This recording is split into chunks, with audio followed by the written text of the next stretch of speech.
Support for WPR comes from Fragrant Isle Lavender Farm and Shop in Door County, where visitors can experience nature amongst the lavender fields with 20,000 lavender plants. Open 10 to 5. FragrantIsle.com. A magical place.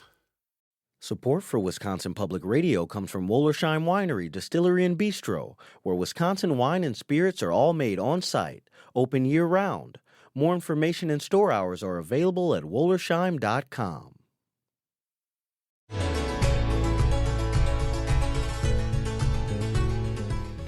Good morning. It's Tech Update Monday on the Larry Mealer Show, and I'm Lee Rayburn filling in for Larry today. He returns tomorrow. And our guest today is Beth D'Angelo, a senior IT specialist with UW-Madison's Division of Information Technology with over 20 years of experience. She's here to answer your tech and electronics questions today. So whether it's your printer, your laptop, or your smartphone, or any combination of these, if you've got a question for Beth, we invite you to join our conversation. 1-800-642-1234 is the number to the show. That's 1-800-642-1234. Or you can send us an email to talk@wpr.org. That's talk@wpr.org. And Beth, welcome back to the Larry Mealer Show. Good morning, Lee. Thanks for having me. Yeah, I want to start with your 20 years of experience in IT and ask you how IT departments like yours at the UW-Madison have planned for and are adapting to the new tariffs that seem to be affecting or threatening to affect the cost of electronics. Well, really, it's hard to plan for much right now because things have been in such flux. So I think that's really been the main part of the issue is it's hard to set targets when the goalposts keep moving. So it's really hard to make any long-range plans for what costs are going to look like and also what funding is going to look like. So, in my organization, we're making sure we're keeping our services running as optimally as possible. We're not changing our operational conditions, just trying to operate as business as usual within kind of an ever-changing landscape. What about short-term needs for IT departments when computers go bad and you need to get something new? Are you looking for new computers to refurbish old ones? What's the short-term strategy to deal with this uncertainty? Yeah, I think at a more personal level or at a, thinking in a small business sense or, for the consumers out there, there is a lot of consternation around how are we going to replace aging equipment with prices being very unpredictable. And I think there are a couple of different avenues that groups can take that can help either stabilize those costs or at least replace equipment with something a little bit newer that might, maybe not be the latest and greatest, but will meet needs.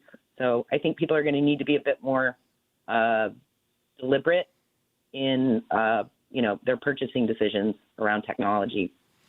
And what do we know about tech companies, the big ones like Apple or computer chip maker NVIDIA, Microsoft? How are they planning for and adapting to the new tariffs and the impact on their business? Well, I think that's, been the big question because things have changed so fluidly. It's hard to know what the roadmaps of those organizations look like day to day as they're adjusting to meet, what comes from our government. So I think prices are obviously going to increase on the consumer side. And I think that is where most tech companies are battening down the hatches on where they're spending money right now, where they're spending resources, because I think they're probably anticipating having to pass on a large amount of that tariff cost to consumers. So I think we've seen a lot of hiring freezes across tech companies, either streamlining their workforces or, not trying to grow right now to try to minimize costs.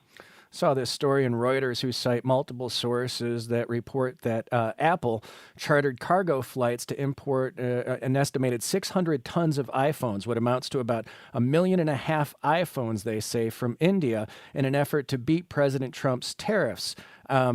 is this a strategy that can be used going forward, or is this just part of the uncertainty that people have tried to work around? A lot of this seems like very last ditch or kind of desperate efforts to pad stock within U.S. borders before those tariffs hit. So anything brought in after those tariffs take place, will come at a much steeper cost. So trying to beat some of those deadlines and backfill for having a larger stock on hand within the U.S. To sell can keep prices lower for a time. But it really all depends on, how those tariffs change over the next several months and how the economy responds to that, whether or not that is going to be any kind of long-term strategy. Yeah, Beth, we started with looking at what IT departments can do and have planned for. We've taken a look at what big U.S. tech companies like Apple or Microsoft can do and have planned for. So with that in mind, what does that mean for me, the consumer, when it comes to cell phones, computers, tablets, TVs, home appliances, smartwatches, headphones, and components for any of these? Yeah, I think it may look like people scaling back their expectations for buying the newest version of whatever it is within the tech realm that they are looking to purchase. I think folks are going to be looking more towards the refurbished market for models that are maybe a couple of years old, used products that have been refurbished by organizations that, give some warranty to those products after you purchase them. Going to aftermarket sites like Facebook Marketplace, eBay, Craigslist, and looking for secondhand equipment to, replace what may not be working anymore. Also kind of upgrading what they already have, within those systems with newer components rather than buying new systems entirely. It's interesting because I see that the new iPhone 17 is about ready to be announced or released. And at the same time, USB Financial has estimated that the cost of an iPhone could increase by an estimated $700 with the proposed tariffs, depending on where they land. So with that in mind, what's the smartest strategy for me to go about finding something refurbished that I can count on or would be worth my investment? Yeah, absolutely. And I highly recommend thinking about going at least a model back from the latest edition that's released by companies like Apple or Samsung. You're going to save a lot of money, and the feature differences from one model year to the next are generally not that great that most consumers would need, to go out and get the iPhone 17. The iPhone 16, the cost of that generally will drop considerably once the new version is released. But if you're looking for something that was, maybe refurbished, had been used, or is an earlier model, there are a couple of sites that, come highly recommended. One especially that I like is called Back Market. It's BACK Market, backmarket.com. They have verified refurbished equipment, smartphones, laptops, tablets, anything you could really need for personal electronic needs. Yeah, I got a certified refurbished laptop from Newegg that I've been pretty satisfied with and wouldn't know it wasn't new if they didn't tell me when I purchased it. Yeah, Newegg is a company I've been buying computer equipment from for 25 years. Very well regarded. That said, I've also been buying computer equipment off of eBay for 25 years. Is that safe? Is that reliable? It is, as long as you vet the sellers. So What you're going to want to do is take a look at the seller ratings. You want to look at their reviews. You want to see, if you're buying, say you want an iPad and you're buying from a seller on eBay, see how many of that specific iPad they've already sold. Take a look at the reviews of those specific models that they're selling and look at what people are saying about that seller. If their reviews are, 99% positive, that's somebody I think I can trust. Beth D'Angelo, our guest, Senior IT Specialist at UW-Madison's Division of Information Technology. For your Tech Update Monday and answers to your electronics questions at 1-800-642-1234. That's 800-642-1234. Or email us, talk@wpr.org. We'll go to Jerry in Kaukauna now. Jerry, good morning. Yes, Beth, I got a question here. Here's what I got going on. I have an older desktop. I just love it. It fulfills my needs. It's not very fast or anything, but I got slow DSL anyway, and I just do research on it and listen to music, that type of stuff. But it only runs Windows 10. My concern is security. Is that going to be an issue down the road? And is there a way that I know a computer person, he might be able to put parts in it, and I could keep my same shell and stuff. Is that something viable? That's a great question, Jerry, because I know there's still a lot of Windows 10 operating systems out there, and I know because of some of, at least I think I do, Beth, you can correct me if I'm wrong, some of the hardware in the older computers would prevent an upgrade to Windows 11, and whether or not that would create some sort of security threat for these old operating systems. Yeah, that is correctly. So the policy from Microsoft, they have this, the life cycle of their operating systems. When an operating system comes to end of life, we call it the EOL date. That is set for October 14th of 2025. So that's fast approaching. There are a lot of machines out there that are likely not compatible with Windows 11 with the upgraded version. If it's an older machine, it may not have parts within it that can run that newer operating system. There are ways of checking that out. If you go out to Microsoft's website, you can actually look up the model of computer you have, if it's a kind of a common manufacturer, and find out if that model is compatible with Windows 11. If it is a free upgrade to go from Windows 10 to 11, so you don't have to pay money for that new software. But if you're not familiar with upgrading your operating system, you may want to check in with that friend that you have that knows a little bit more to help you with it. If there is an incompatibility with your system, it's likely something like the motherboard of your computer that wouldn't be able to run the version of the operating system within Windows 11. And replacing that really means replacing all of the components within the computer. So you're kind of looking at not really worth it. And as far as what you're going to miss out on is, as of that end of life date on October 14th, Microsoft is no longer going to provide security updates for that software. So newer security fixes that Microsoft develops won't be available for that operating system. So it could leave some security holes for you. Jerry, I appreciate the call. And Jerry raised another great point, and it's something I've seen with my parents' computers, and then actually most people's computers, that do you really need the latest, the greatest, the fastest CPU and the most expensive GPU with what most people use their computers for? I would think that you could really get a basic system at an affordable price, even with the tariffs in place, for what most people use it for. Yeah, I think that people often will overbuy on technology, thinking that because, a lot of the larger tech companies have releases on an annual cycle where there's a new version every year, and they build in, features and updates, and may have some fancy new doodads and glittery things for people to look at, but it's not really necessarily something that you need. And, I think a lot of us out in the consumer world don't use most of the potential of the devices that we have already. So, my iPhone that I'm talking to you on right now is 5 years old.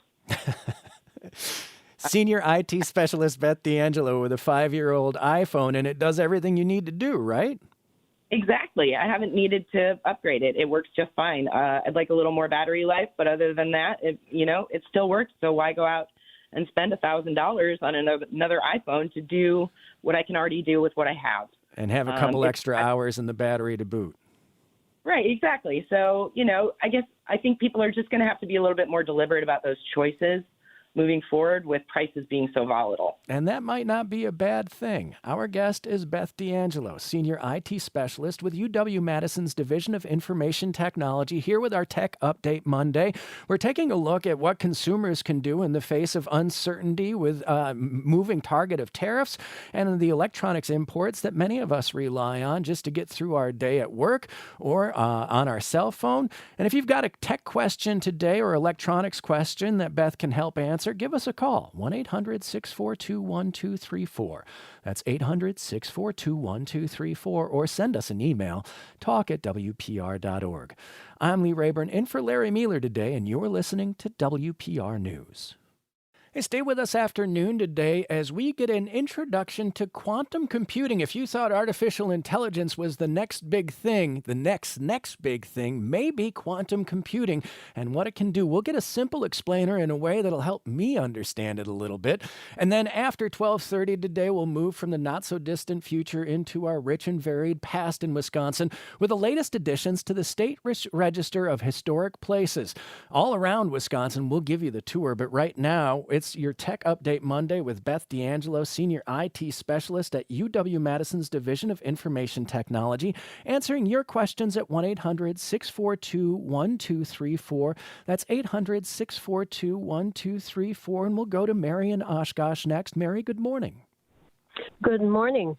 I just tuned in and I heard you talking about Windows 11 and needing to find out if your PC was compatible. And I had a laptop that I found out months and months ago that was not compatible. Windows was rejecting it as an upgrade, being upgradable. But I found an article on PCMag.com about exploring. They gave some helpful information on seeing whether incompatible PCs actually had the technology to run Windows 11, and found out that my Acer laptop indeed would be able to run Windows 11. And then the magazine also gave some gave instructions as to how to update the register to get by Windows 11 refusing to load.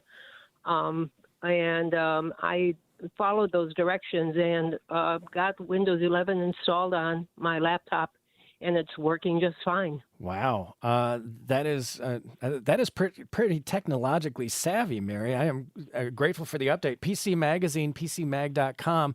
Are there computers that you know of, Beth, that could be operating Windows 11 even if Microsoft says they're not compatible? Well, that sounds like a really nice hack. So, Mary, way to get around the barriers. I like it. No, it's obviously Microsoft is going to build some fail-safes into its software that will detect things that tells it whether or not it wants to install on your machine. And PC Mag, in my opinion, is a very trusted source. I've been using them as a source for tech information for many, many years. But just as a kind of an overview, here's a list of the hardware requirements for Windows 11, so folks know.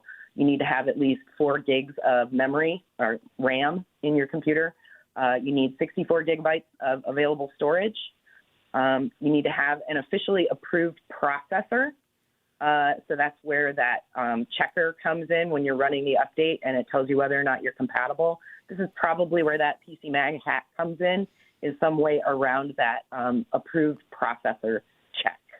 And then the other thing that is required is you need to have a graphics processor that's compatible with DirectX 12. So it's something for your video card, essentially. It needs to be a certain level. So those are really the 4 things you need to make sure of. Beyond that, there may be ways around it, none that I can really officially say anything about. I haven't tried them. That makes sense. We'll go to Felix in Madison next. Good morning, Felix. Hi. What do you have for us? Larry? Yep. Hey there. I just want to go ahead and piggyback off the consecutive discussion about upgrading. It seems like a lot of it revolves around the operating system, and I happen to have a background in Linux-based operating systems going back like 20 years or so. And every time, I'm usually like all my friends and family's tech support, right? So anytime anyone asks me to help them out with an upgrade or whatever, I look at their system and I generally ask them like what they do and so forth. And kind of like that first caller, he's just a general user, looks at the internet, listen to music and stuff. Right. In that case, I would say, hey, go ahead and look at a Linux-based operating system. And the hardware requirements for Linux-based operating systems are compatible pretty much with all. There's not. It's hard to find stuff that it's not compatible with. The only kind of challenge there is with that is someone would have to maybe change a little bit of what they do, possibly find alternatives to the software that they use.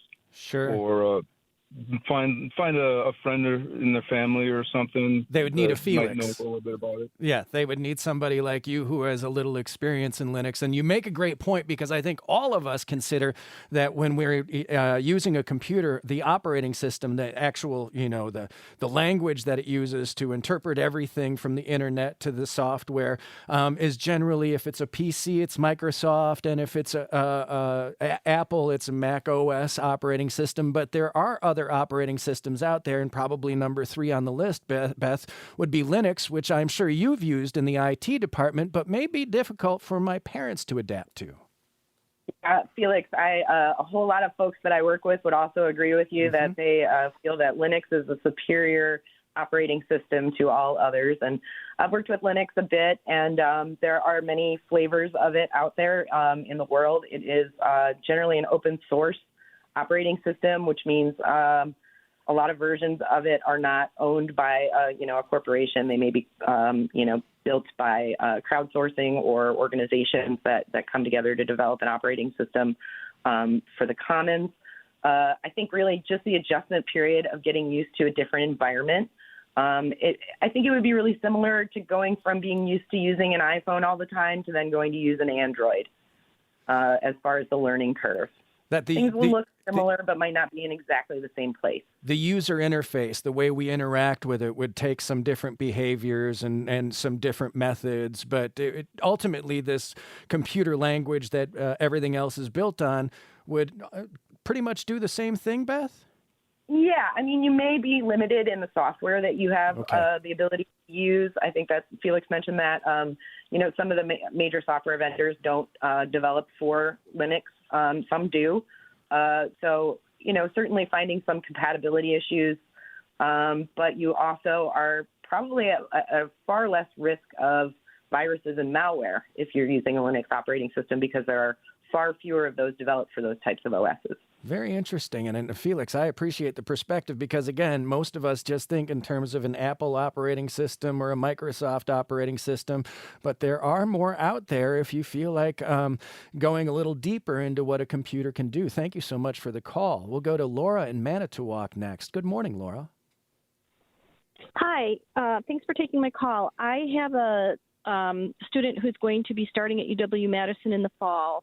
And he had a sister that went to college. We went for her computer needs. We just went to Apple and bought what she liked. But given the tariffs and, the increased cost, whatnot, I'm wondering if your expert could make a recommendation for incoming students in the fall. He's not studying anything super STEM related or super creative, so he just needs a computer that'll get him through college. Can you make a specific recommendation as to what he should get and where he should get it, whether at UW or from the manufacturer itself? Now, before I let Beth answer, do you want your incoming college student to be able to play video games on this and other things beyond school?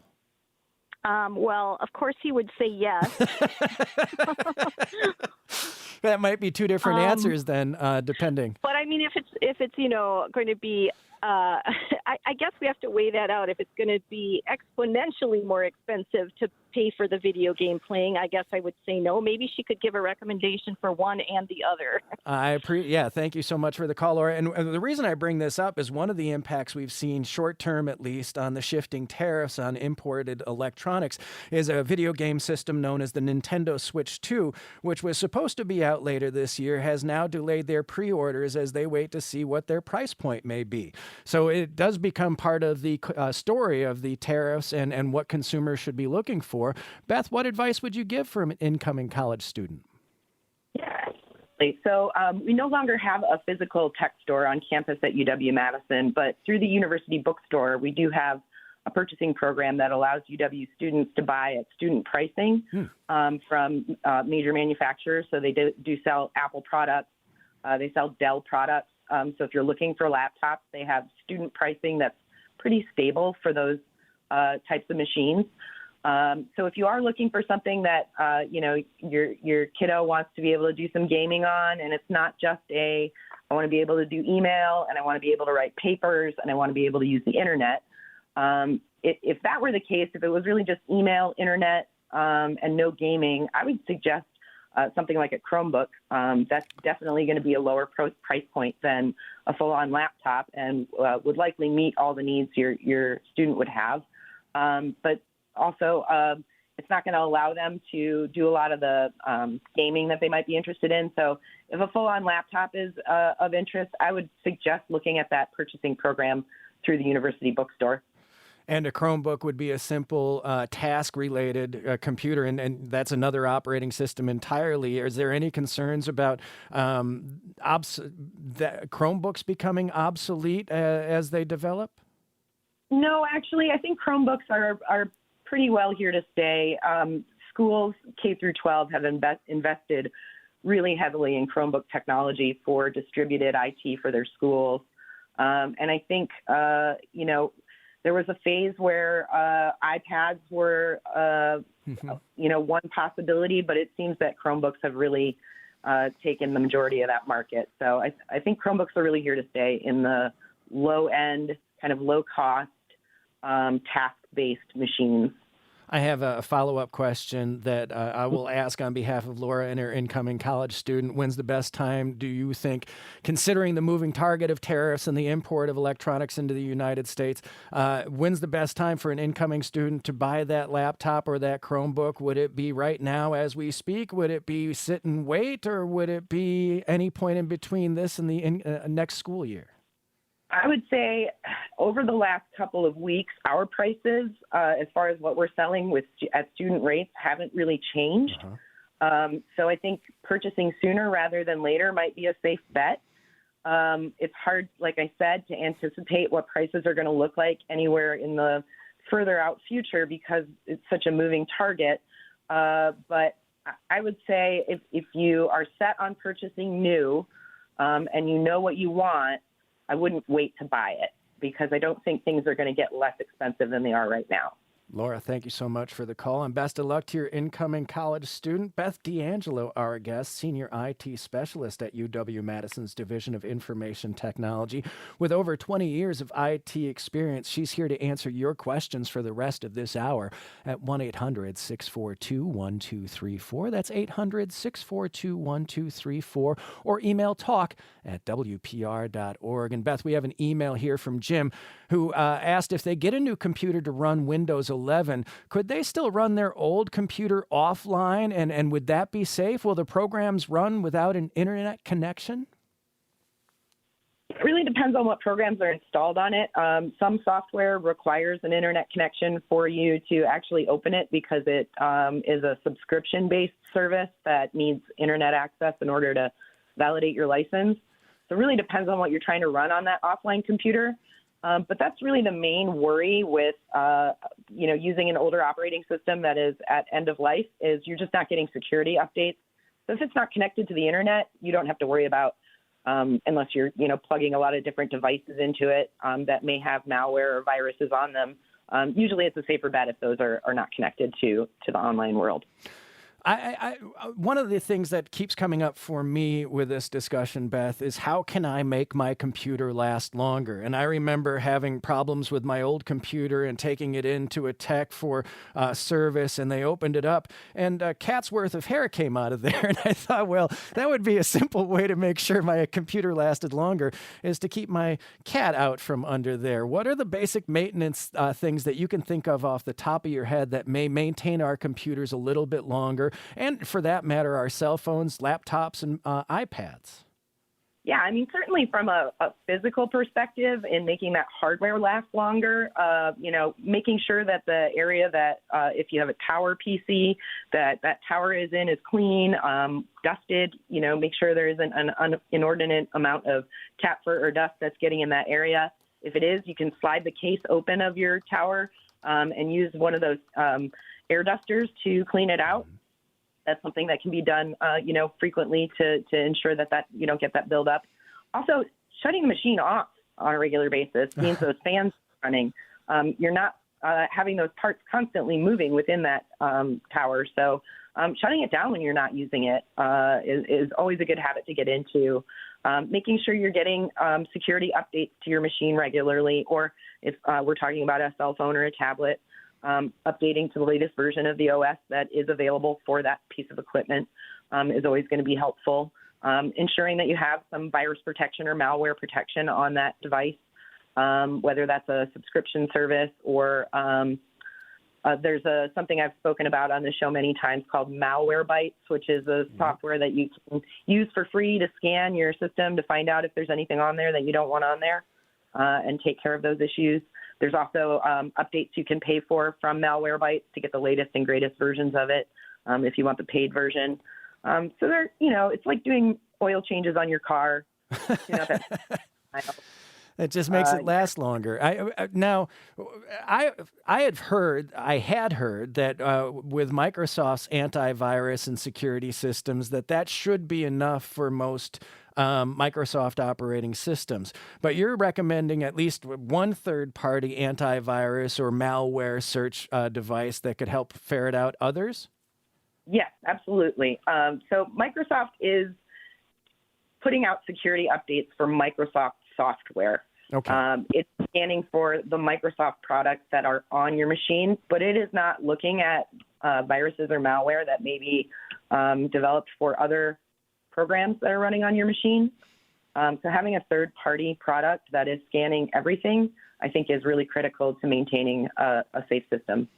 And we have an update here. Mary from Oshkosh called earlier and talked about an article from PC Magazine that she found that allowed her to upgrade from Windows 10 to Windows 11, even if Microsoft said her PC was unsupported. Our producers have found that article and have added it to the show page, so you will find that later today, along with a podcast of this interview at wpr.org/Larry, along with the links to the show. You will see an article from PC Magazine that says how to upgrade to Windows 11 for free, even if your PC is unsupported. Now, it may not work for everybody, and it's certainly not advised by Microsoft, but it seems to have worked for Mary. I have an email here from Jane to follow up on our antivirus discussion. She said she had an older computer that was really running slowly, and then she says she was able to fix it by uninstalling the antivirus software she had. She wonders if that's a good idea, and I suppose it's a gentle reminder that not all antivirus softwares are created equally. Yeah, absolutely. And especially if you have more than one antivirus protection software running on your machine at the same time, that can be very disruptive to your system. So I would ensure that there isn't something else running behind the scenes that's trying to do the same thing. Often if your antivirus is causing a real slowdown, it may be because something is enabled within the Windows antivirus protection that is kind of colliding with the software you're using. And we are talking about PCs and Microsoft operating system here, but what about antivirus for Apple, or as you mentioned with Laura and her college student with the Chromebooks? Yeah, well, most of the larger third-party antivirus providers do make versions for Apple iOSs. So if you're using something like a Norton 360, you can get a version of that for any type of an Apple device. There are... And, it used to be the general wisdom was that there are fewer viruses written for Apple iOSs. So being on an Apple iOS was inherently safer. But I think as the proliferation of iPads and iPhones and devices other than laptops are now, evening out the different versions, that may not be, the same prevailing wisdom as it used to be. So I think taking precautions on an Apple system is just as important as on a PC. Now, we've been talking about some of the tariffs that have been levied against imported electronics to the U.S. and how that has become a moving target. But one of the updates we have is China evidently suspending the export of several critical rare earth elements, metals, and magnets that could choke off some supplies to components for electronics, automakers, aerospace manufacturers, semiconductor companies, and a wide range of consumer goods. In the bigger picture here, Beth, what does this mean for what we need in our new electronic world, in our digital world? And if these supply chains begin to break down, what does it look like for you and me when we try to use the machines that we use every day? Yeah, I think that's where we are going to start seeing the most pain of, these tariffs and the moving targets that have been created around them, is the supply chain. So China provides a large percentage of the rare earth elements that are required to build the chips, processors, and semiconductors that are required to run most of the consumer electronics that we use. And that's not just your laptop or your iPhone, it's your car, it's your refrigerator, it's your microwave, it's your washing machine. There are, you'd be hard pressed to find an electrical appliance right now that doesn't have some electronic component within it that requires these chips, processors, or semiconductors to function. So I think the ripples of this are going to be very widespread. Now, part of the argument for these tariffs is that we would actually begin domestic production of some of these electronics in the United States. Do we see a timeline for when that may occur and how that might provide some relief for the cost to the consumer? Honestly, I feel like that's very wishful thinking. The reason why our consumer electronics are priced the way they are currently is because a lot of these components are manufactured in companies or in countries that have, very low wages. So they're produced by very low wage workers. That keeps costs down. I saw a report recently that calculated the cost of an iPhone, if it were built in the U.S., would be about $3,000. So if we just up and moved manufacturing out of countries that pay very low wages and have very lax labor standards and move them into the U.S. where our workers, have an expectation of higher wages, we have a minimum wage, we have other thriving industries, we do have human rights protections and labor rights protections, the costs to make those goods really skyrocket. But what about the timeline, though? If we were to begin the process of building an infrastructure for domestic production of electronics, when might we be able to see that come to the United States? I think we've been offshoring those, jobs for so long and that sector of manufacturing for so many years that it's not really a matter of retrofitting what we already have, but building new from the ground up, which will take years to accomplish. I remember back to the building of the out in the southeastern part of the state when they were building the factory for large screen television. Foxconn.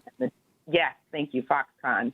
How long building that whole environment took, the money that went into it, and that really no production actually came out of it.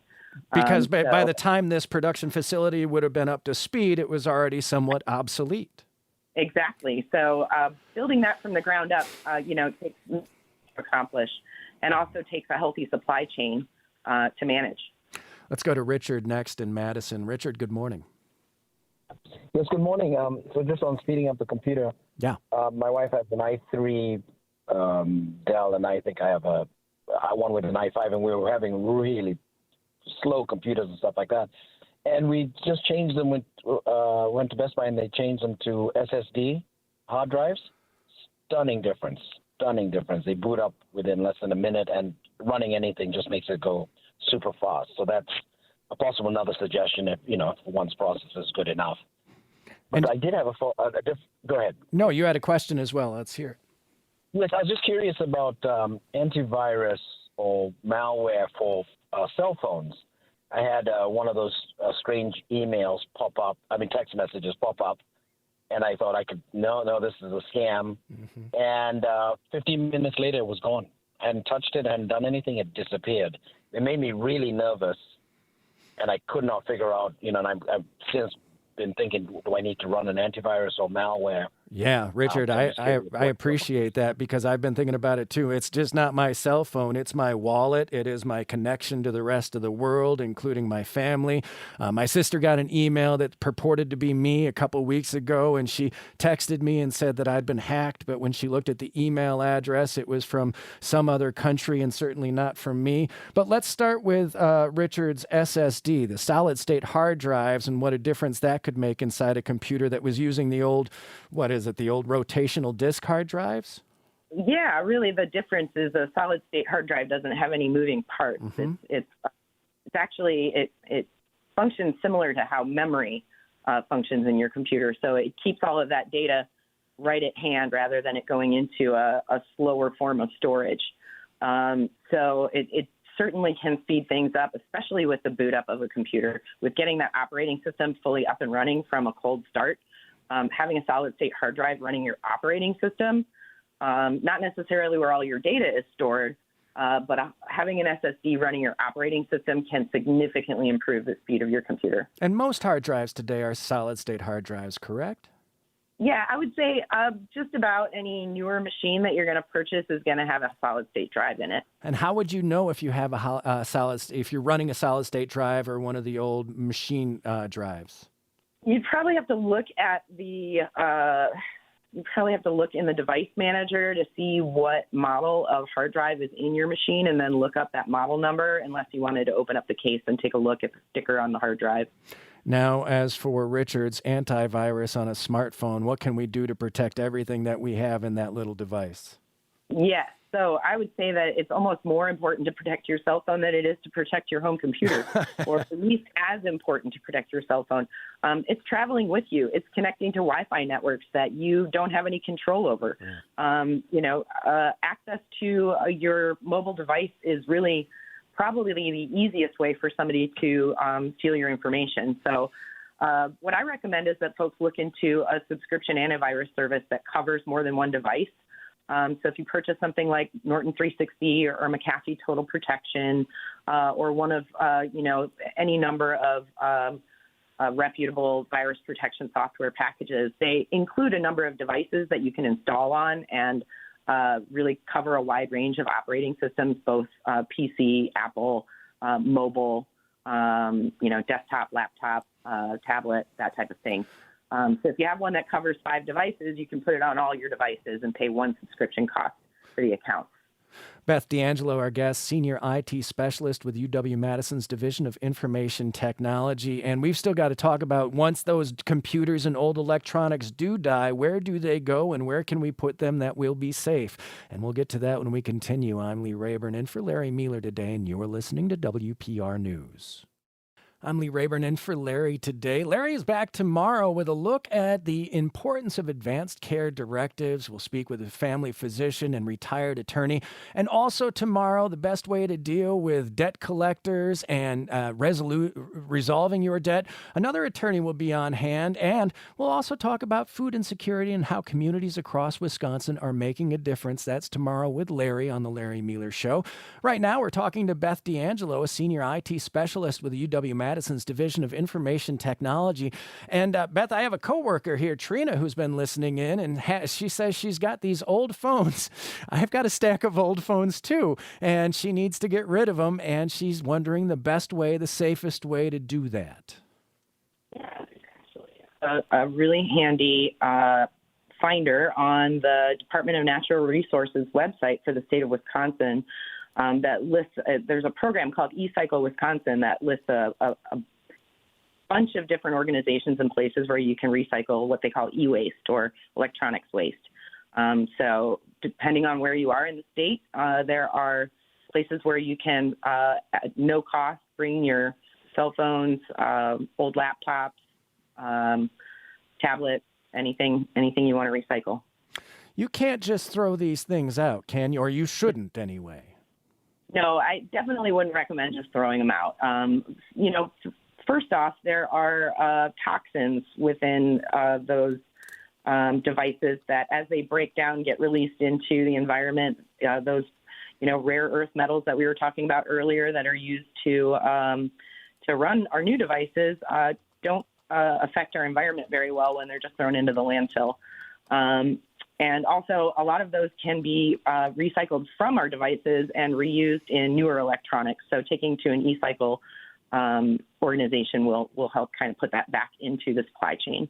So we're going to put that e-cycle webpage from the DNR up on our show page as well. So you'll find all these resources today after the show at wpr.org/Larry. Just click on the link of today's show with our guest, Beth D'Angelo, and you'll find the details, and you can follow up with that. And it's interesting because with the recycling of these materials, it may work in some way to combat some of what we're seeing from China, the threat to withhold some of these minerals and materials that are needed to make these devices. I think, we may see a little bit of a budding industry of, organizations maybe taking in some of this e-waste and trying to collect as much of the reusable material as possible to kind of help augment the supply chain with reclaimed materials for newer manufacturing. I think that may be a little kind of bright spot that we might see. Yeah. All right, Beth. So I've still got a computer, a laptop, a tablet, or a cell phone. It still works, but I am not interested in it anymore. I'm looking to get rid of it. What's the safest way I can move my used gear onto the next person? Right. So, if it's a cell phone and you want to resell it, if you want, say sell it as a used device, I would take it into somewhere to have the data wiped from the phone to make sure that none of your data is left on it. Resetting a phone to manufacturer's defaults doesn't actually erase the data that may have been on it previously. That can still be recoverable. And I would hate to have somebody, sell their old cell phone and sell it into the wrong hands and maybe have a case of identity theft or issues after the fact. So if you're going to resell your already used hardware, I would make sure that you work with somebody who knows what they're doing about making sure your data isn't sold with it. Because you can start from fresh, but I also see the people recommending that you write zeros to the hard drive, which would go into the hard drive, whether it's solid state or the old-fashioned hard drives, and just put a 0 in every binary spot. Yeah, there are programs that you can use that are supposed to go through and overwrite everything on your disk. It may, I think if I were going to sell my computer, I wouldn't sell it with the hard drive in it. I would take the hard drive out. I would smash the hard drive and not allow it to leave my possession in a usable state. 20 years of IT experience, and that is smash that hard drive. I would take it out of the computer and I would smash it with a hammer, like I have done many times before I recycle a computer. So I don't have a big, powerful magnet to degauss it with, so a hammer works just as well. I have an email here from Tom, and it's interesting. I don't know if you've got, if you can answer this, Beth, but I'll put it out there with the time we have left. Tom wants to know what scams are associated with ChatGPT, which is one of the artificial intelligence models we've seen, and how we can safeguard against them. Well, I think ChatGPT could be a really powerful tool for scam artists in the social engineering realm. Being able to build some sort of an automated bot that continues an engagement with someone in order to extract information that would allow that person to either, compromise a financial account or some of your personal data. I would just be wary of anything that doesn't just sound quite right. We do have this ability in our human brain to detect something called the uncanny valley, which is when something is supposed to look real, but it's not quite right. So I would say follow your gut instincts. When something doesn't feel quite like a human being talking to you, that it probably is somebody using ChatGPT or something like that through a bot to get information from you. So suspicion isn't always a bad thing. Electronic communication for sure. Beth, thank you so much for this hour. Very much appreciate it. Thanks, Lee. It was great to talk to you. Beth D'Angelo, Senior IT Specialist with UW-Madison's Division of Information Technology. So that was a little bit on artificial intelligence, but if you want to go beyond that into what's next, we're going to explore quantum computing in the next hour, and then we'll wrap up our day with a look at a little bit of Wisconsin history and the latest additions to the State Register of Historic Places with the Wisconsin State Historic Preservation Office. I'm Lee Rayburn in for Larry Mealer today, and you're listening to WPR News.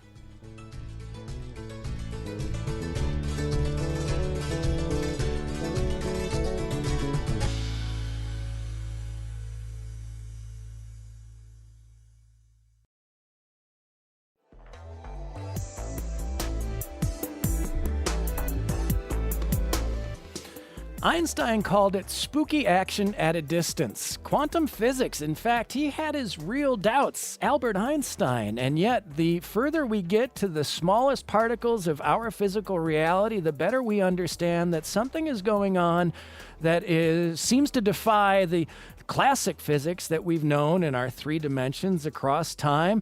Quantum physics is now being adapted into quantum computing. It's happening here at the UW-Madison, and we're going to help explain it in the most basic terms today. I'm Lee Rayburn in for Larry on The Larry Mealer Show, and joining us now is Swamit Tanu, a UW-Madison Assistant Professor of Computer Science and an affiliate faculty member of the Electrical and Computer Engineering Department. He's also the leader of the QUEST Group, which stands for Emerging Systems, Quantum Emerging Systems and Technology at UW-Madison. If you've got questions about quantum computing and what it could possibly do in the not-so-distant future, we invite you to join our conversation. 1-800-642-1234. That's 1-800-642-1234, or send us an email, talk@wpr.org. And Swamit, welcome to the Larry Mealer Show. Perfect. Thanks, Ray. Thanks for inviting me. So if you were to explain somebody who has just been using a classic computer every day what a quantum computer could be, how do you explain that? Absolutely. So classical computers have changed the way we do things, and they are phenomenal. They are in our pockets. They are in cloud. They are everywhere. But there are some problems that these classical computers still cannot solve. Problems like designing new materials, designing steel that doesn't corrode, designing batteries that last for, let's say, years and years.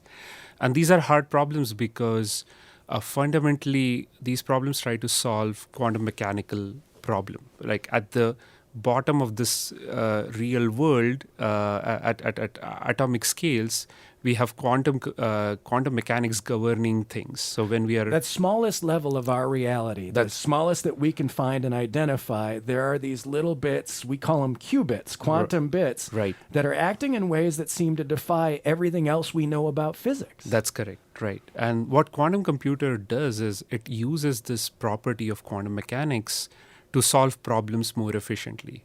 Conventional computers encode information using bits. Ones and zeros. Whereas, so they are not very good at modeling or simulating quantum mechanical nature of reality. Because at the quantum level, it's not just on or off, 1 or 0. It can be anything between 1 and 0, including 1 and 0, right? That's correct, yeah.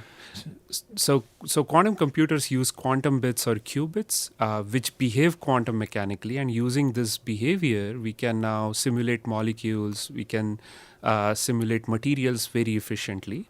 And the other interesting thing is, by using these properties, we can also factor large numbers into its prime factors. And if we do this efficiently, we break cryptography.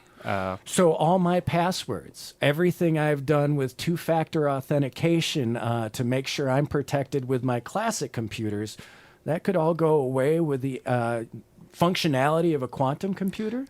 Yeah, that's partly right. So if we can build a large-scale quantum computer, we can decode or decipher most of the messages that we see on internet, which are protected via public key encryption. What's the possibility that this could be happening right now? So the quantum computers that we have today, they are not capable of breaking cryptography. They are still small prototype machines. They are really interesting experiments. But we are seeing an accelerated growth in all of these technologies. So maybe in a decade or two, it's viable that we can break cryptography. But it's a really hard problem, even from a quantum computing standpoint. We have to solve several engineering and systems architecture challenges. How long has quantum computing been studied at the UW-Madison campus, Swamit? I would say about 3 to 2 decades, 20 to Wow. 30 years. Yeah, it's been a really active area of research in theoretical computer science, in physics, in chemistry, and we have a really established research groups in UW-Madison. So why is it that I'm hearing so much about quantum computing more recently?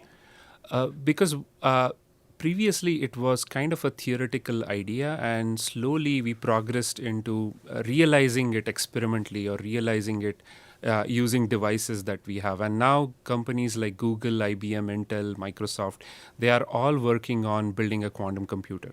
So I saw this story. In February, Microsoft unveiled a quantum computing chip called the Majorana 1. They did a study that they published in Nature magazine that was quickly criticized by Amazon's head of quantum computing, who told the CEO of Amazon, Andy Jassy, that Microsoft hasn't shown that what they can do, that it can do what they claim.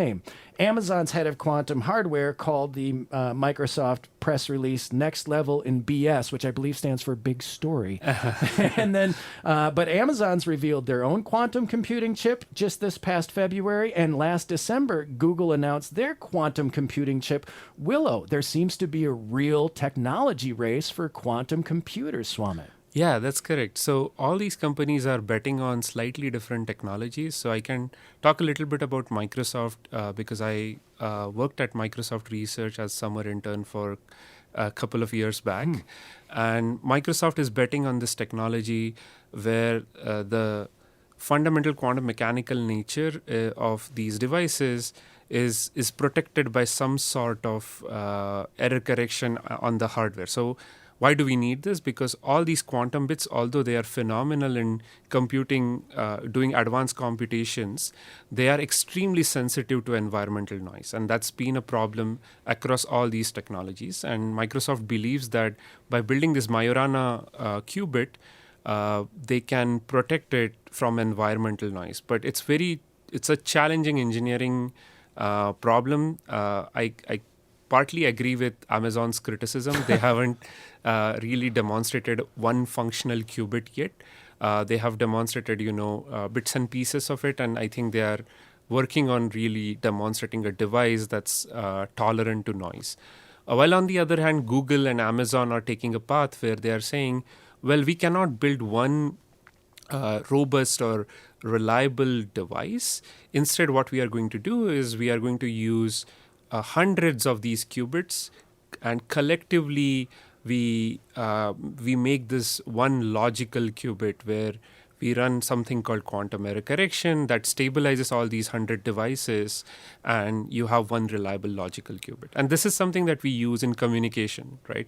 Wireless communication, for example, is not perfect. So we have to append our messages with some kind of, check bits or parity bits. Sure. So that we can retrieve signals even if there is a noise. So it's a very similar idea. It's just that it's very expensive. Now, to do computation, you don't need thousands of qubits, but you need millions of qubits, right? Because this error correction is very expensive. And suddenly now you're looking at, despite having thousands of qubits, you cannot compute because they are noisy. So what we really have to do is wait until we have 10,000 or 100,000 qubits.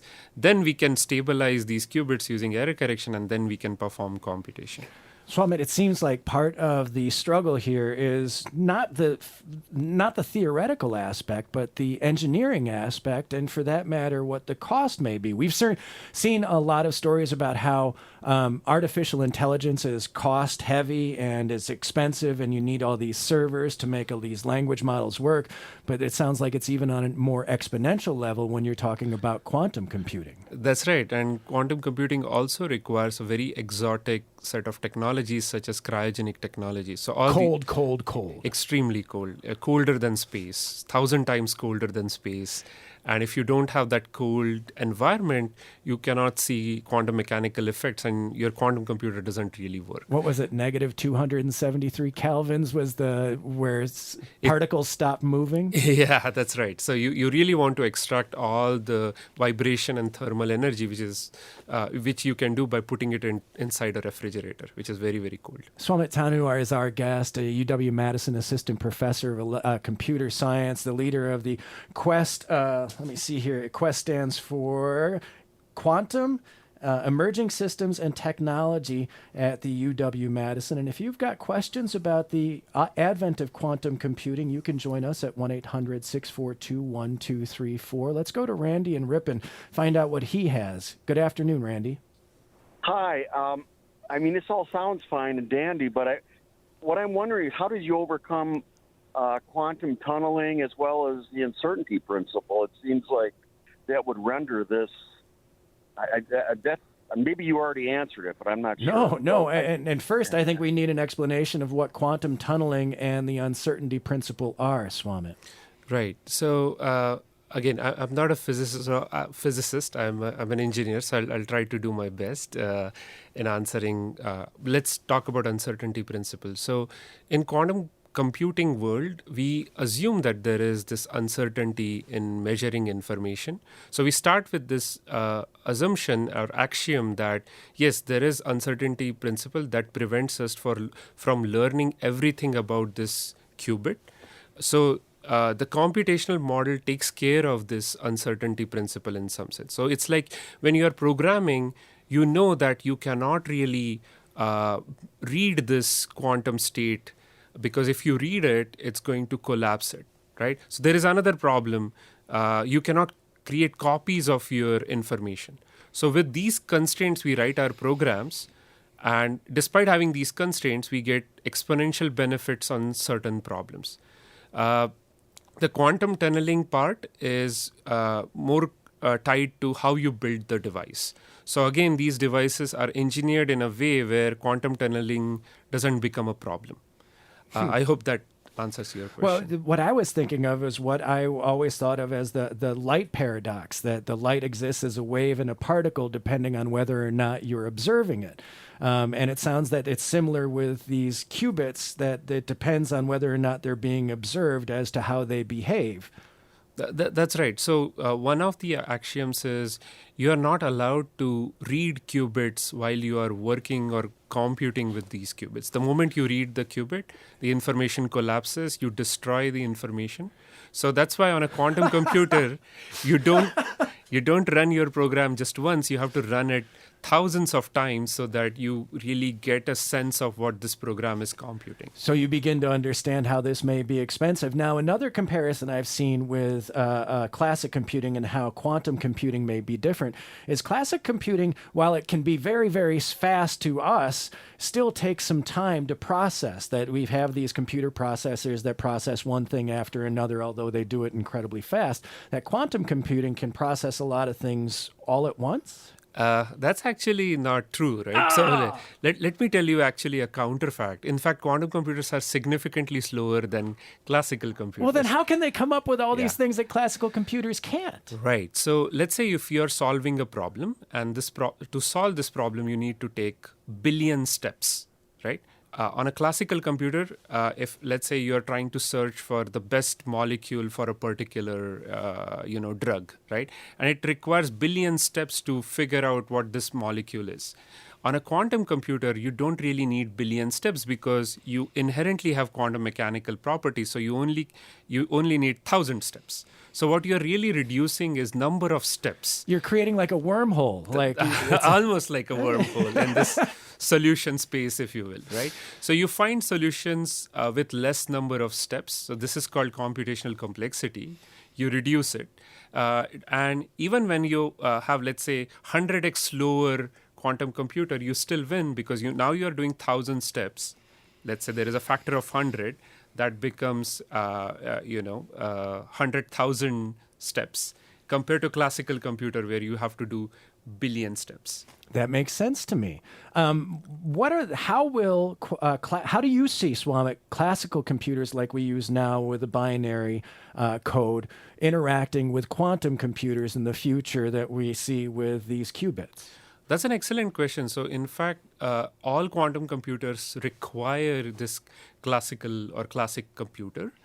Because it's classic computer that's orchestrating all the operations. So you can think of quantum computer as like a graphical processing unit. We instead of GPU, now we will have QPU, quantum processing unit.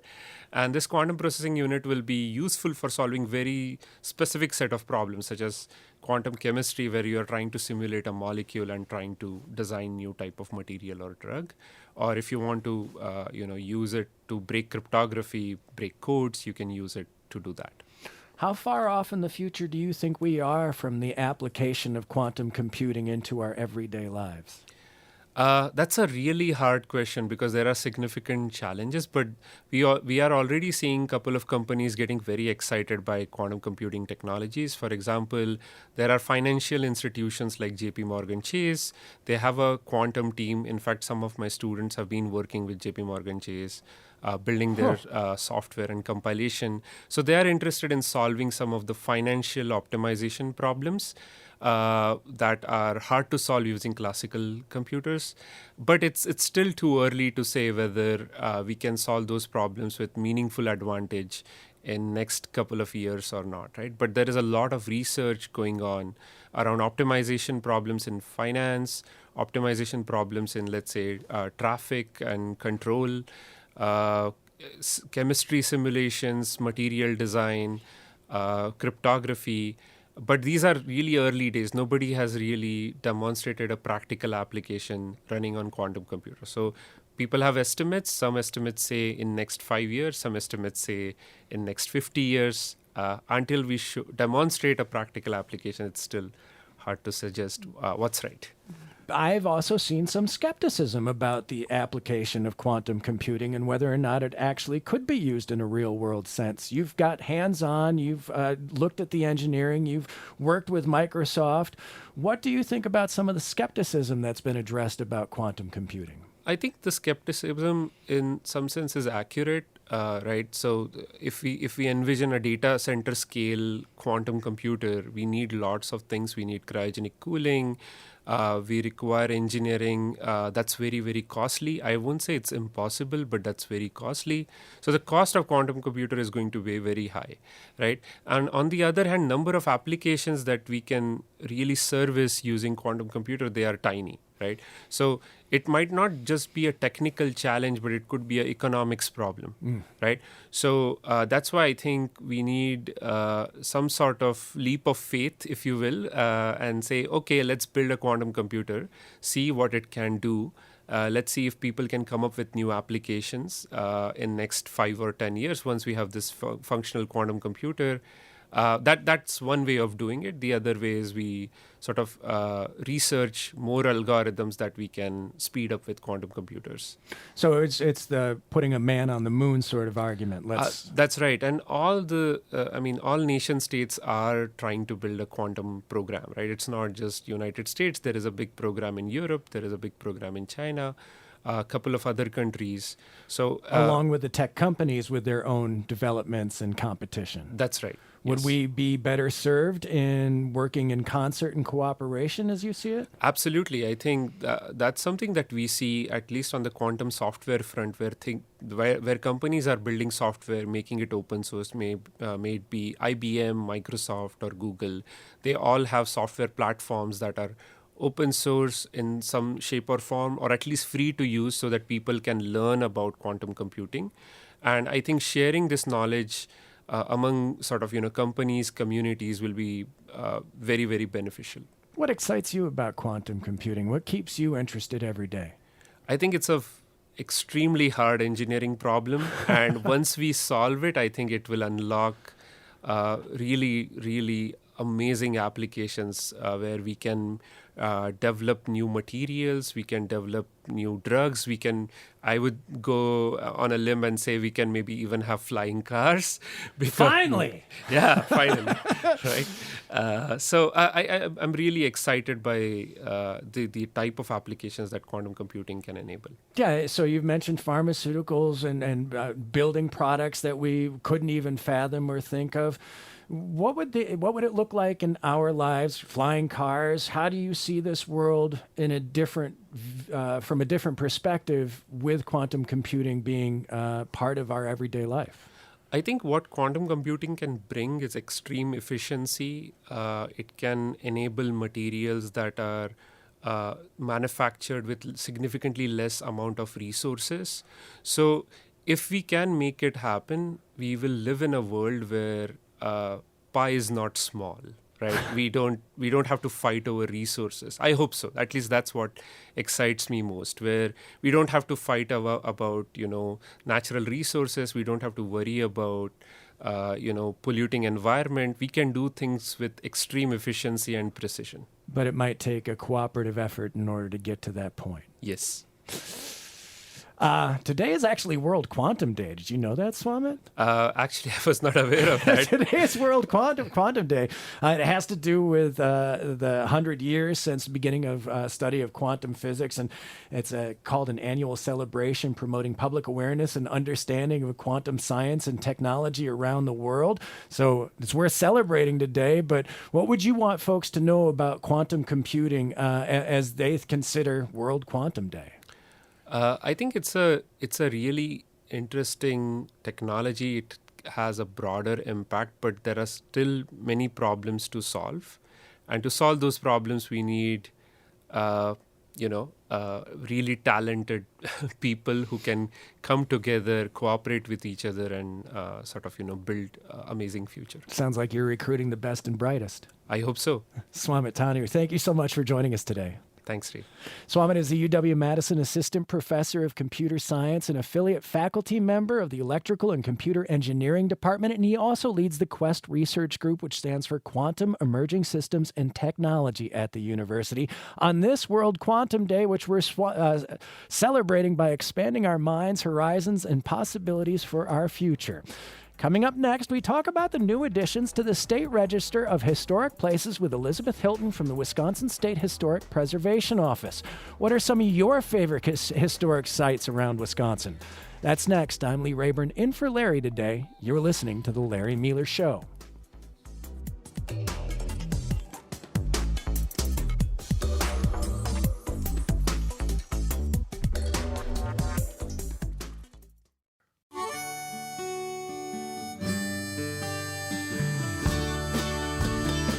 So now, what do a downtown Madison high-rise, a series of parks in Racine, the new Glarus Hotel, and a Lake Michigan shipwreck all have in common? They were recently added to the State Register of Historic Places. Good afternoon, I'm Lee Rayburn, in for Larry today, who returns tomorrow on The Larry Mealer Show. And our next guest is Elizabeth Hilton, the National Register Coordinator for the Wisconsin State Historic Preservation Office of the Historical Society.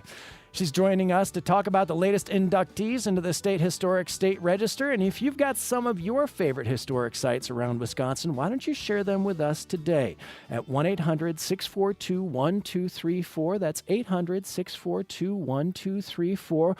Or email us, talk@wpr.org. Elizabeth, welcome to the Larry Mealer Show. Thank you, Lee. Happy to be here. Yeah, so you're the National Register Coordinator for the State Historic Preservation Office at the Wisconsin Historical Society. What's your job like?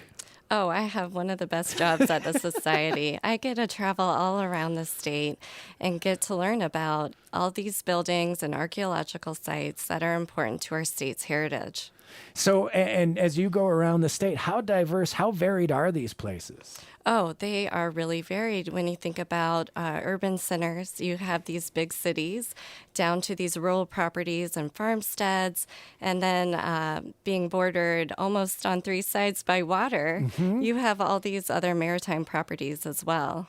It's kind of like that's what's so great about this place is it is all over the place, everywhere across the state. And you can get everything from a shipwreck to a high-rise and all points in between. That's right. What's it like when people want to get added to the historic registry and they're not ready yet, or they're too young, or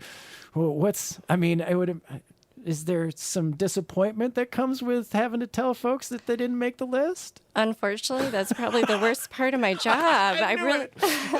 I really wish we could list more properties on the state and national register.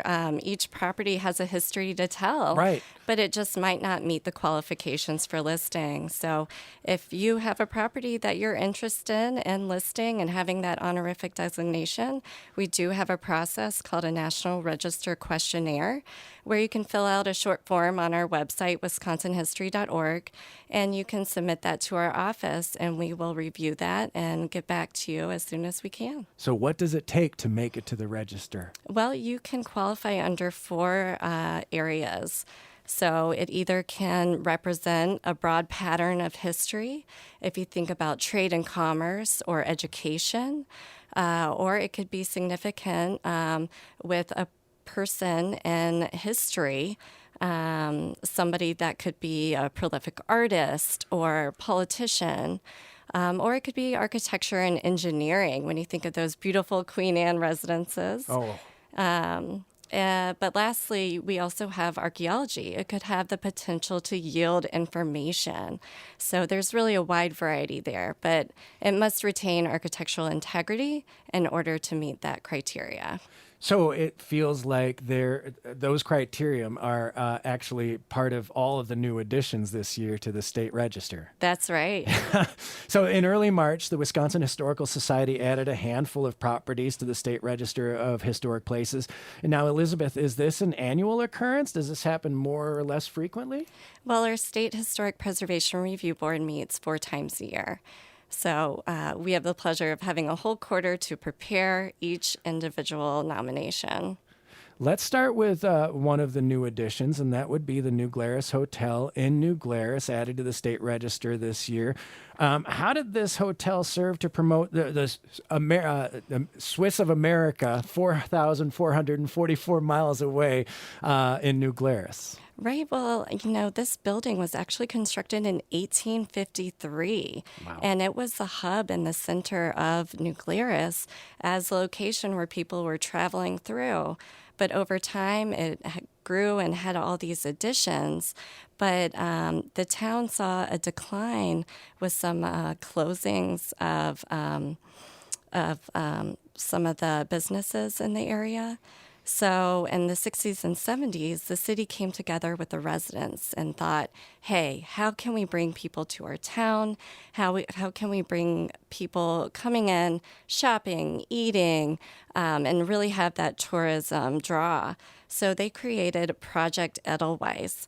And that was just a plan to make New Glarus a cultural tourism destination as a center for Swiss heritage. Mm-hmm. Which they were incredibly successful with, and still is today a destination for America's little Switzerland. They are. They were very successful, and I'm very thankful for it because I enjoy going down there to their downtown. Robert Schneider was the owner and operated the hotel in 1960 through 75, and he was a prominent leader in bringing Swiss architectural elements and culture to the village. So, but last I checked, that building is vacant, as I understand it. Now that it's on the historic register, what do we know is going to be the future for the New Glarus Hotel? Well, the next step is it is at the National Park Service to be listed on the National Register. Oh, wow. But one of these, the draw of listing your properties on the state and national register are tax credits. So our office facilitates a 20% income at the state level and matching 20% at the federal level to get credits for maintaining your building and keeping that historic sensibilities about it. Oh, so there is a future for the New Glarus Hotel and restaurant or whatever wants to go in there. I understand there's a $7 million restoration project in the works that could be portend the future for the New Glarus Hotel, so it's something to keep an eye on. Oh, absolutely. They have a wonderful team set up that has experience in doing this, so they know what they're building, and I can't wait for it to be completed. I don't think I necessarily, Elizabeth, would have considered a shipwreck to be a place for the State Register of Historic Places and yet it has made this list. In early March, the Margaret A. Muir shipwreck was added to the State Register of Historic Places. And this old ship's got quite a story. It sure does. We actually list shipwrecks almost every single review board. Really? We have the most listed shipwrecks out of any of the states. Why is that? Well, there's state and federal laws that help protect these shipwreck sites. When you think about it, you have all these artifacts that may remain in the shipwrecks, as well as, unfortunately, some people who may have passed in the wreck as well. So we want to make sure that they are protected. Now, the good news here is nobody perished, as I understand it, in the shipwreck of the Margaret A. Muir. But I do believe the captain's dog went down with the ship, as I read it. So kind of sad. Right. It's off Algoma in Lake Michigan. And what makes this shipwreck so significant and historic, Elizabeth? Well, this was a schooner that operated for 21 years on the Great Lakes. So it was transporting grain, lumber, and other bulk cargo trades from port to port.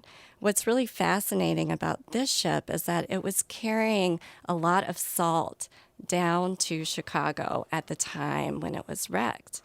And the Wisconsin Underwater Archaeology Association, otherwise known as WUA, identified this shipwreck and brought it to our maritime archaeologists at the SHPO, or the State Historic Preservation Office.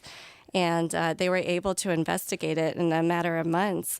But because of the salt that it was carrying, it was really protected. Oh. So quagga mussels are often, you'll find, populating whatever is down at the bottom of these lakes. And this did not have it. So it was really well preserved. The salt preserved the shipwreck. Yes.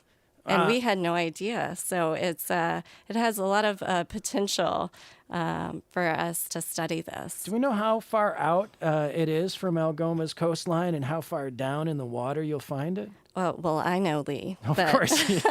That's your job. But because these are protected sites, we do not disclose the location of them.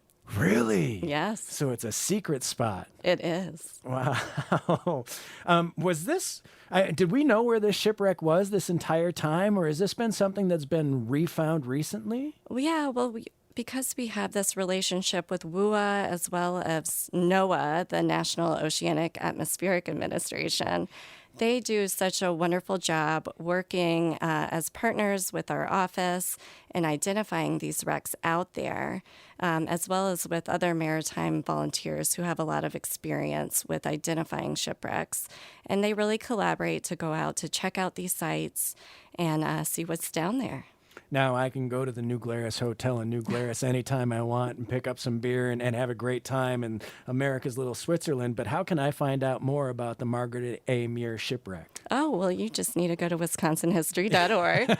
And there is plenty of information that you can type in about any of the shipwrecks that are out there. And you'd get some pictures there as well as how well preserved this ship is. Yeah, it's absolutely amazing what our maritime archaeologists can do. And the photos they capture hundreds of feet down there. And these are like little oceans, right? Because they've had so many shipwrecks, and there is so much archaeology to be found at the floor of the Lake Superior. This one's in Lake Michigan, but at all the Great Lakes. Absolutely. We have actually listed 90 shipwrecks and counting. There's so many more that we can't wait to discover the history behind each and every one of them and what happened to them, because the waters could get so rough.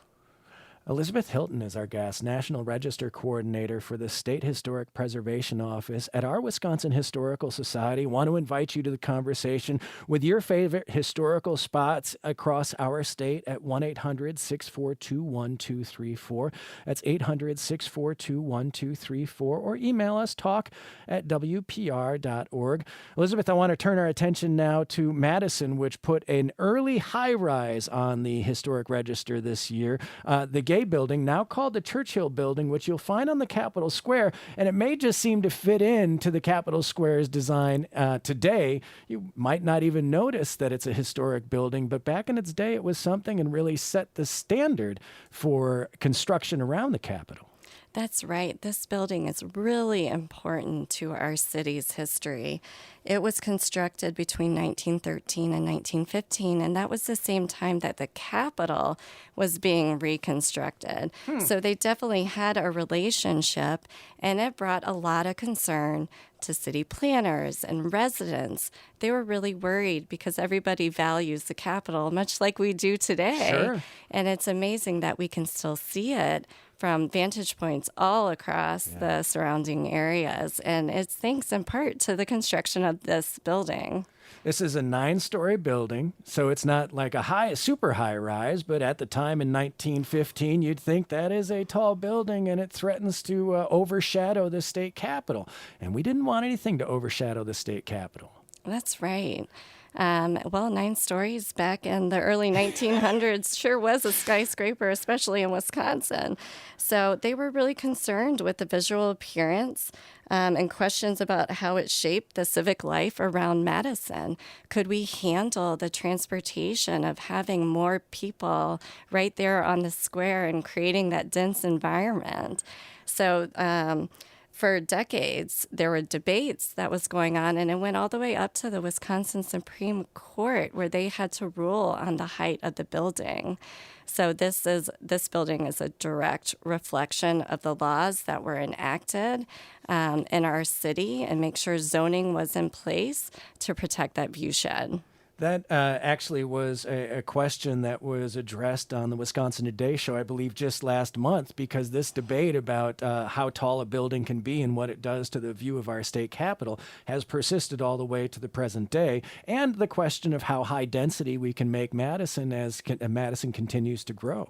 That's right. And housing continues to be a concern today. The Gay Building was an office building, but housing is really needed in the area. And of course, everybody wants to be in downtown Madison and they want to walk around and not have to get into their car, unless, of course, it's January. But it's nice having that opportunity to enjoy the city. Before we get to the calls here, I just want to take a moment for our state capitol building, because I've been to other state capitol buildings and none of them compare. And as a historic preservation and a historic Wisconsin Historical Society, Elizabeth, there is just it may be easy to miss if you see it every day, but that state capitol continues to be an architectural treasure in Wisconsin. It really is a treasure, but not just to Wisconsin. It's a national historic landmark, and it's wonderful that Madison has that to boast. I would go and visit that before I moved here, right down to the hardware on every single door and the various different uses of marble that's incorporated throughout the building. It really is gorgeous and very well done. On a personal note, I used to work at the state law library when it was located inside the state capitol. And if you were to ask me to find where that was today, I would struggle to be able to find it because it was such a meandering maze. I also remember being able to go up to the top outside in the state capitol and how amazing that was, in part because of the stories or the debate over how high buildings can be. So it's one thing to be able to see the capitol from anywhere. It's another thing to be able to see everything from atop the capitol. Oh, and if you get an opportunity to go up there, I know I'm going to go back every summer. I like to take my family because it's just quite the view. Elizabeth Hilton, our guest, National Register Coordinator for the State Historic Preservation Office of the Wisconsin Historical Society. We're looking at the newest additions to the Historic Register, and we'll take your calls when we continue at 1-800-642-1234. I'm Lee Rayburn in for Larry Mueller today, and this is WPR News. Don't miss tomorrow on the show when Larry returns to talk about the importance of advanced care directives. We'll also look at what you can do about your debt and a personal bankruptcy. We'll have attorneys on hand. They'll be answering your questions. And we'll also take a look at how communities around our state are dealing with food insecurity in a way that's making a difference. Join Larry tomorrow from 11 to 1 right here on WPR News for the Larry Mueller Show. Right now, we're talking to Elizabeth Hilton about the latest additions to our State Historic Register. She is the National Register Coordinator for the State Historic Preservation Office inside our Wisconsin Historical Society. And we're taking your calls as well. If you've got a shout out for your favorite historic places, maybe the next one to add to the list or one that's already there, join us at 1-800-642-1234. That's 800-642-1234. Or you can email us, talk@wpr.org. We'll go to Madeline in Oneida. Madeline, good afternoon. Hello. Hi. Yeah, I was wondering, when you pick a place like that, do you assist with restoring the building if the basic structure is still there? Elizabeth? Yeah, well, through our historic tax credit program, we have architects that are qualified to help guide you, but we often recommend that you hire a consultant that are well experienced and well versed in knowing the Secretary of the Interior standards. So if you do want to take advantage of tax credits, you do have to follow Park Service guidelines, and they can help you with that. Hey, Madeline, why do you ask? My question is financially. Do you help financially? There were tax credits, right? Yes, unfortunately, I wish we had bundles of cash under our desks that we could hand out across the state, but unfortunately, there's not any funding for that. But it is really wonderful. We are so lucky in Wisconsin to have a state tax credit program, not only for income-producing properties, but also there's a 25% credit for homeowners. Oh. And Madeline, you're in Oneida. What do you have in mind? What are you thinking about there? There was a little building. It was called, we called it Chicago Corner Store. It was owned by Ray and Marion Moss. It was a brick building, and it was just, we all went to that store. And anyway, right next to it, it was Hot Kiewitz cheese factory, where the Oneidas that were farmers, we hauled our milk there. But also in Seymour, there's a Seymour Hotel, and right across the street from his the Hittner building, Dr. Hittner served the whole surrounding community, both the white community and the Indian community. Dr. Hittner actually knew how to speak Oneida, and he would go out with his one-horse sleigh to serve the Oneida people. Oh, that's great. So much history there. And you mentioned the Chicago Corner Store is something that was. Is there any remnants of it that still exist, Madeline? The building is still there, but it no one has maintained it. Yeah. It would totally have to be restored, and I don't know that there's anybody that has the money that could do that. Yeah. Yeah. Well, Madeline, I can tell you that if you contact our office either by phone or email, go onto our website, wisconsinhistory.org. We would love to know more about these buildings. They sound like really wonderful properties.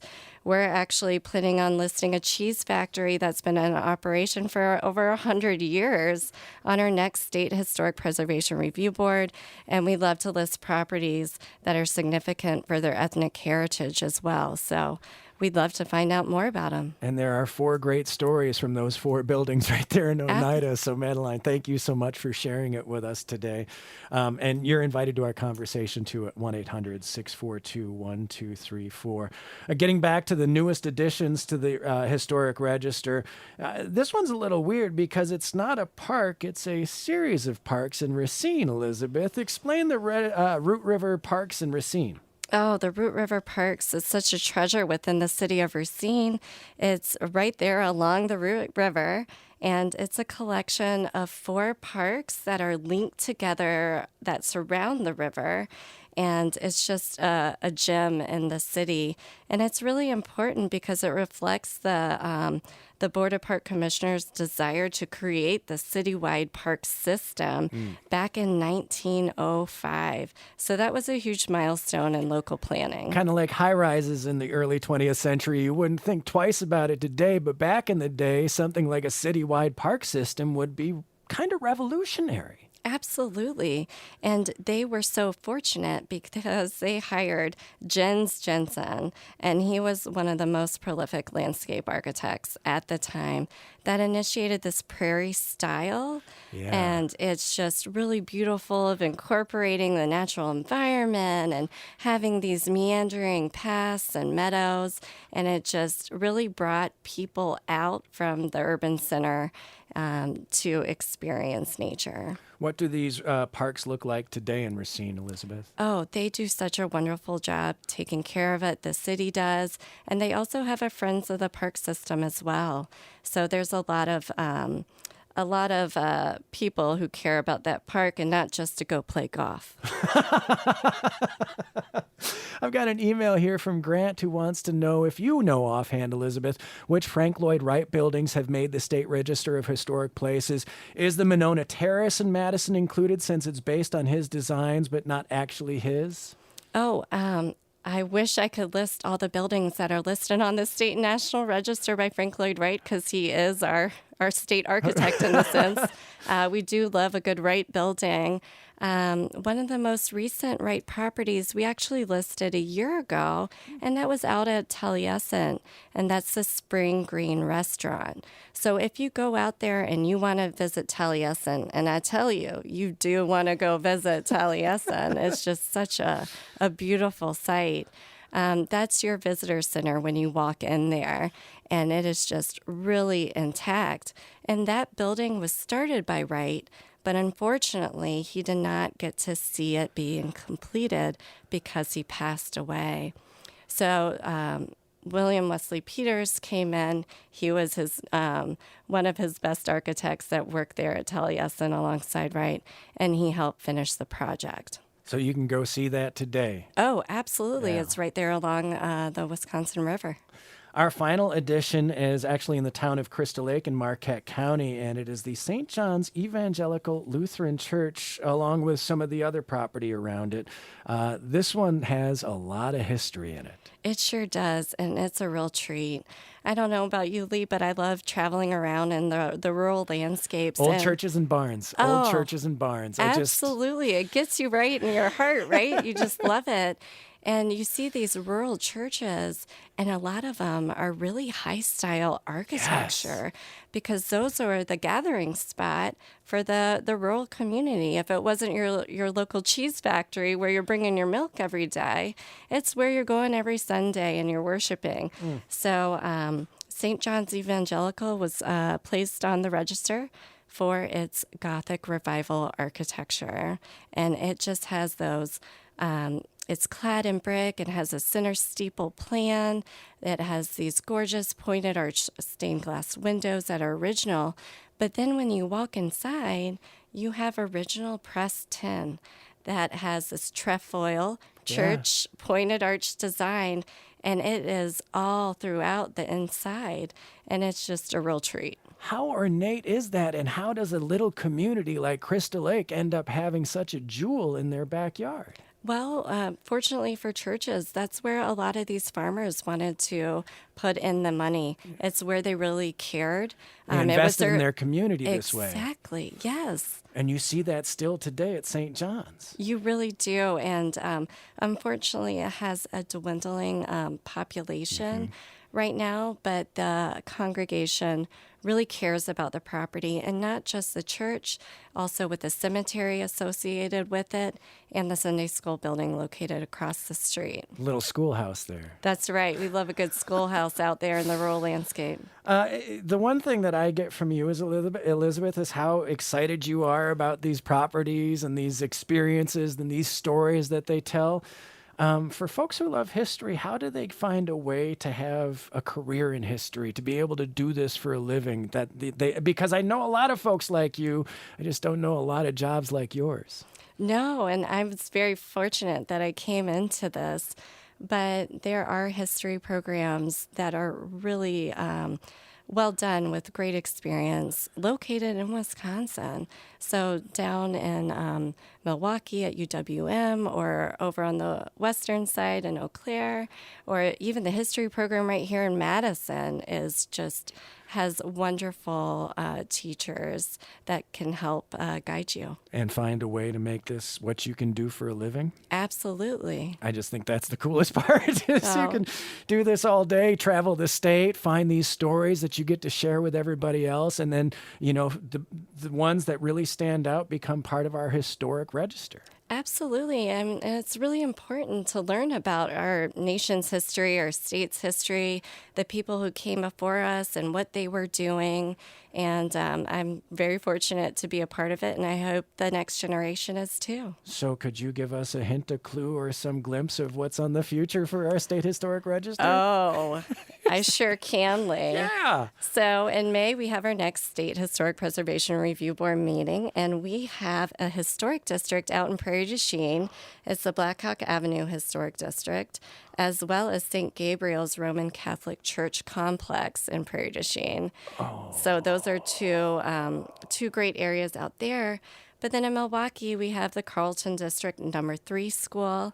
We have, of course, have another shipwreck that's out in Door County, and a contemporary house here in Madison. Interesting. I'm really excited about this one. And then lastly, we have the Portage Canal, which is already listed on the National Register. But back in the day, in the 70s, when they first started listing these properties, they're only a couple pages long, and there's so much more history to tell. Well, then, Elizabeth, you're going to have to return so that you can tell it. Thank you so much for joining us today. Oh, thank you, Lee. Elizabeth Hilton, National Register Coordinator for the State Historic Preservation Office at the Wisconsin Historical Society. Thanks for listening, and thanks to our team, Clara Neipert, Joel Patnaud, Jeff Robbins, and our executive producer, Jill Nadeau. I'm Lee Rayburn in for Larry today. Larry returns tomorrow here on The Larry Mueller Show.